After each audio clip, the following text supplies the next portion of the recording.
Entraînement. J'étudie efficacement un dossier de document, niveau première. Il s'agit d'une étude intitulée « L'Europe contre Napoléon ». Comme d'habitude, on étudie la présentation du dossier.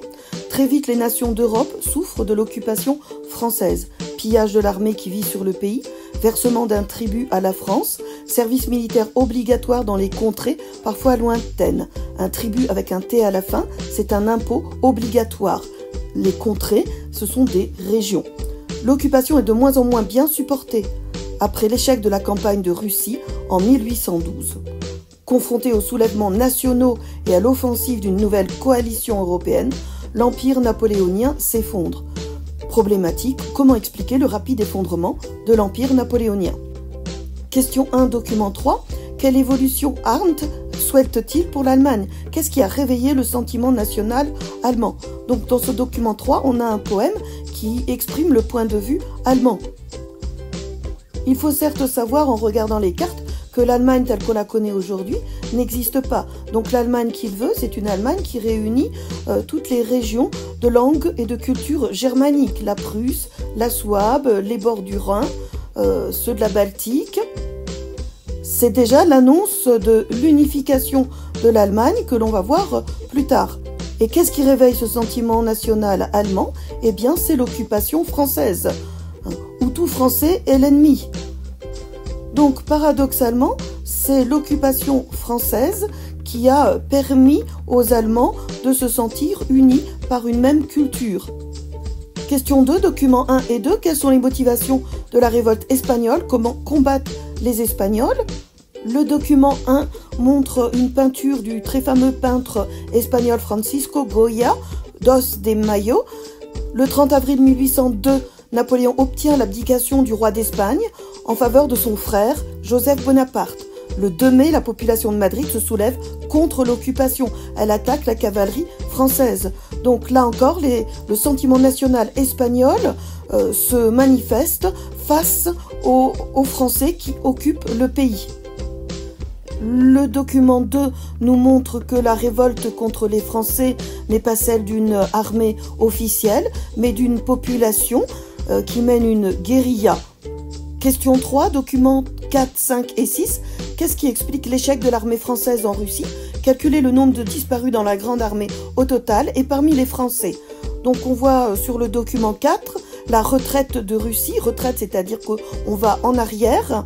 Ici, on se retire de Russie. Le passage de la Bérésina, qui est le nom d'un fleuve gelé en hiver, en novembre 1812. Au retour de Russie, les restes de la grande armée parviennent à passer la Bérésina grâce au sacrifice des pontonniers du général Eblé qui construisent des ponts de fortune, c'est-à-dire des ponts vraiment faits avec ce qu'ils ont sous la main, en travaillant dans l'eau glacée. Donc maintenant, quand on parle de la Bérésina, c'est pour désigner une situation catastrophique. Donc on a 692 000 hommes disparus dans la campagne de Russie, au départ et au retour, dont 320 000 Français. Le document 5 raconte la retraite de Russie, mais cette fois du point de vue russe. Les partisans, ce sont les combattants russes.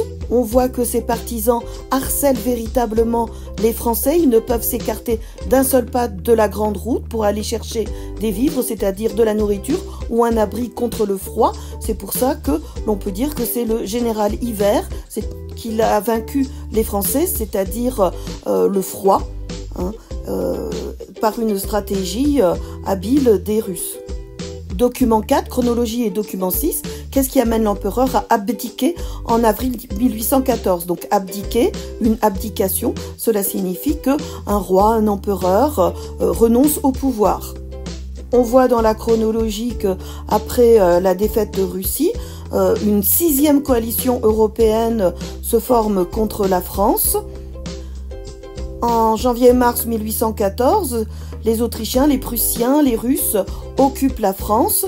Donc l'occupation de la France oblige Napoléon à abdiquer le 6 avril 1814 à Fontainebleau, puis ensuite donc il s'exile sur l'île d'Elbe.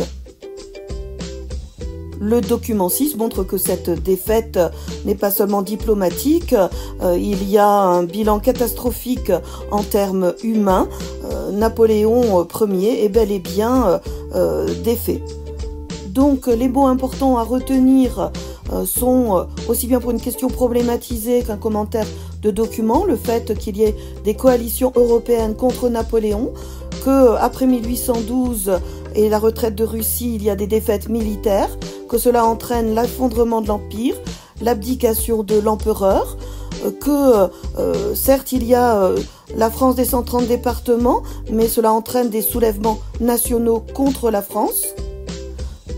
On n'oublie pas de placer le vocabulaire technique. La guérilla, c'est une forme de guerre marquée par des actions de harcèlement et d'embuscade. L'embuscade, c'est quand on tend un piège. Les partisans sont des combattants n'appartenant pas à une armée régulière, officielle, et luttant pour un idéal national, politique ou religieux.